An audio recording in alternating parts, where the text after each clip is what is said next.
appreciated. Lo que es un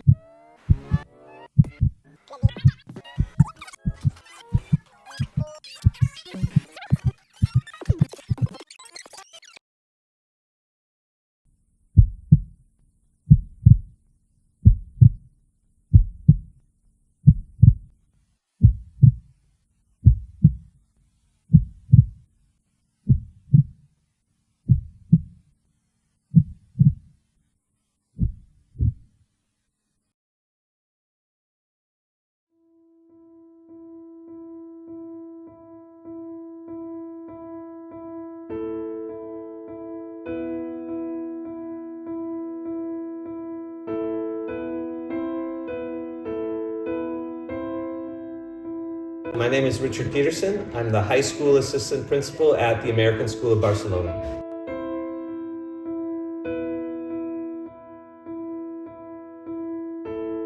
Would you say excessive use of social media is a big issue in today's society? I do. I think it achieves some positive things. Like certainly people are connected via the social media. They're aware of what's going on in other people's lives. But I think that is to a detriment.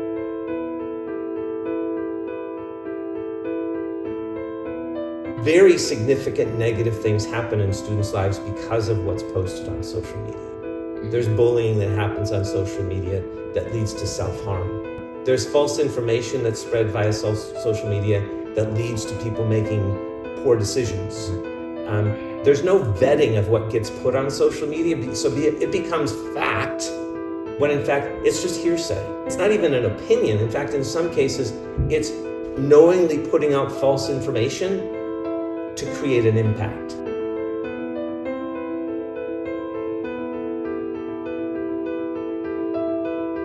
This thing allows them a social connection, but what they're losing is right there in that moment, their peers, they're not connecting with them.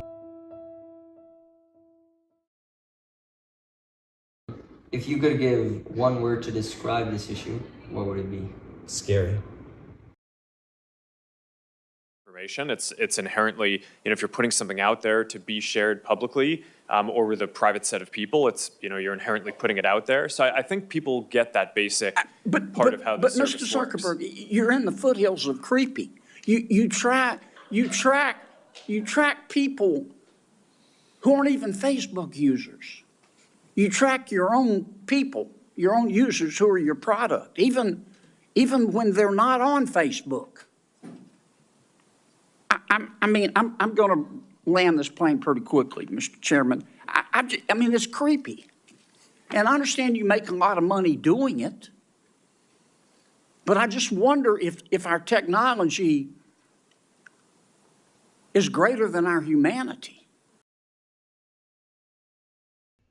I'm Michael Hennessy. I am an IB Global Politics and History teacher and speech and debate coach at the American School of Barcelona.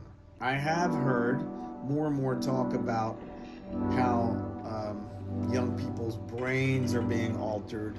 I think the level of anxiety, of bullying that happens online, exposure to not nice things that happens online for kids that didn't happen before, the addictive nature of always having to go back to this in a way that sucks up all their time. All these things seem to indicate that maybe this is different. Several African countries are considering banning some of these platforms. Last week, for instance, Somalia banned TikTok and Telegram. And in Kenya, members of parliament have been discussing similar restrictions for TikTok. Banning social media out of making it illegal to have a social media, that doesn't sound A, feasible, or B, necessary. Governments who tend to be authoritarian are starting to ban social media so they can control what people are saying. You saw things like in Arab Spring, people coming together. It was one of the main reasons for that revolution to start, and also during the organization of that revolution. So I think authoritarian regimes have seen that in the last 10 to 15 years and are very wary of the potential social media has to help create revolutions. What do you think would be a more plausible way of solving this issue of, social media addiction and just phone addiction in general? Social media addiction is a real problem, but I think the answer for me would be just growing awareness of that, right? And to show that maybe these places can be used, but they should be used sparingly and with some mindfulness attached to it. You have to get up and choose to eat healthy food or eat junk food. I think in the same way, people need to choose to not be on these social media apps that waste your time and don't have anything good to do and don't promote a lot of good things, and find something better to do with their time. Talking to people about, don't abuse this, here's how you use it right, maybe use the good one, not the bad one. Those are all more constructive ways to address the problem, I think.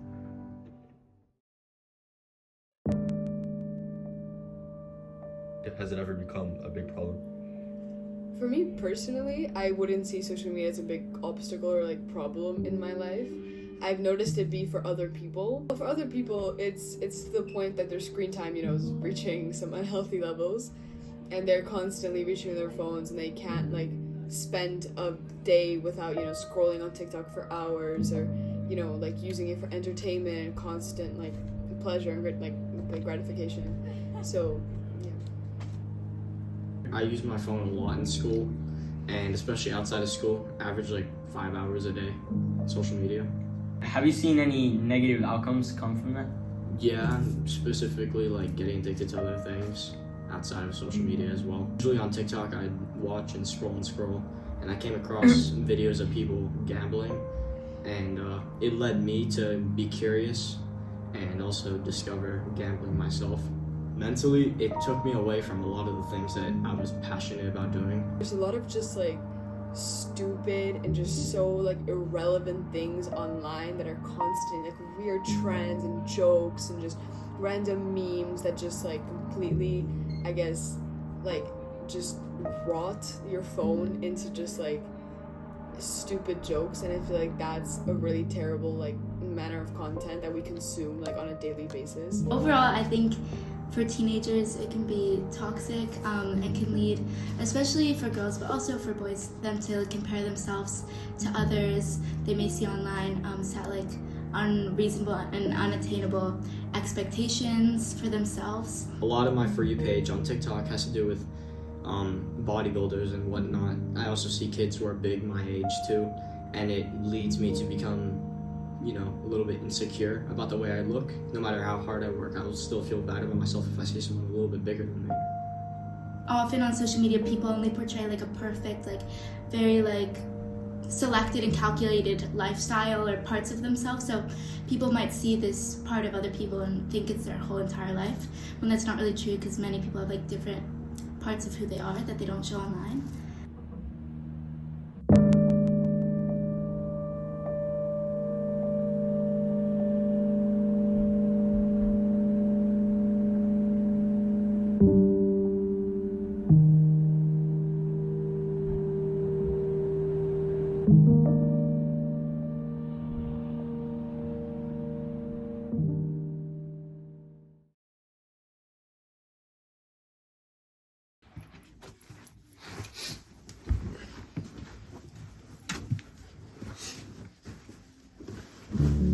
My name is Miguel Hennessy. I'm Lucas Saad. And we are 9th grade students at the American School of Barcelona. And we're the ones who made the whole documentary. As we were making this project, I kind of realized that there's many perspectives to this issue, and that not everyone has the same opinion on it. And some people believe it's a bigger issue, while others believe it's a very minor issue that affects only a small group of people. And I think also through our research, we realized really the magnitude of this issue and how it really is impacting most of the world.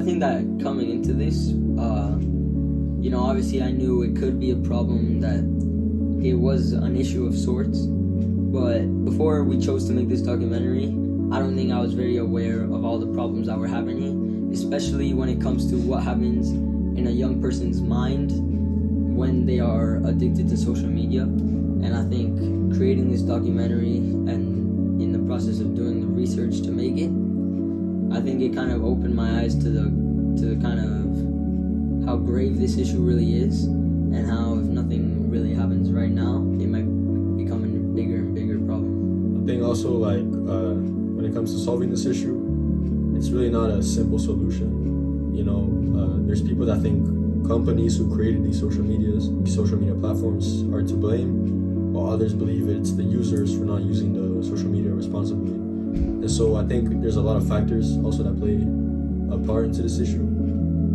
But at the end, like, it's not so simple. It's not something we can just, you know, wake up one day, come up with a solution and solve the issue. I think it's a long process before we actually are helping out the situation of many people who are suffering, are victims of this issue. The message in this whole documentary that we are trying to send out is for people really to just gain consciousness on this issue and just be aware of everything that you do, because you know, you never know what you could be doing to yourself when you're just mindlessly scrolling, and it may not seem like a negative thing at first while you're doing it, but there's definitely other effects that come along with it. And we know that the youth, we get very easily influenced by these things. And so it's important that, you know, we're always conscious of what we're doing while we're on these platforms. Throughout this documentary, me and Lucas have tried to show what's actually happening and what can be done in the future to stop this problem and to kind of find a new way of living. All right, bro.